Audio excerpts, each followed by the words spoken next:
Welcome back, and today we are going to discuss some very useful hidden Excel shortcuts that many people often ignored or underestimated.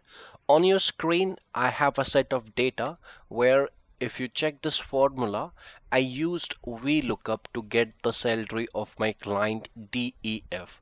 Now, the thing which you have to focus here is this table array. Can you check on this table array instead of showing me the address of this table, it is giving me this payment schedule 3 hashtag all.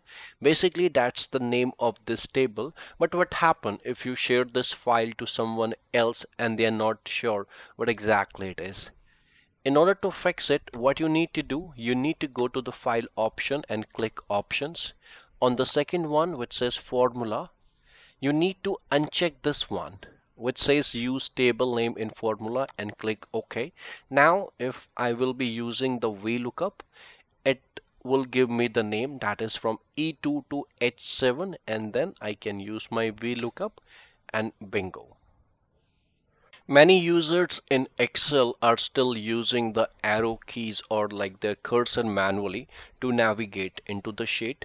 But what you can do is you can simply use the control and the arrow keys to move around the sheet. For example, if I have to go from A1 to I1, that's my last occupied cell of this particular table. So I will press control and right arrow and I will go to I1.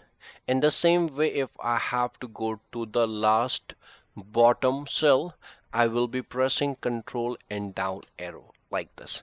In the same way, you can use control and all arrow keys to navigate in the sheet.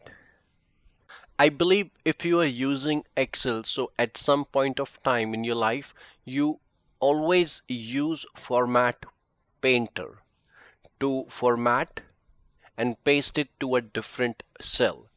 Here on your screen, I have one number in yellow. Now I want my all alternate number in the same format. What I will do generally, I will go to this one. I will click on this format painter and I will click here and it is having the same format, but I need it on every alternate number. So instead of doing this thing manually, I just need to tap it twice, and now I need to tap it like this. Bingo. I hope you learned something new. Do give a thumbs up, subscribe, and share it with your friends. Thank you.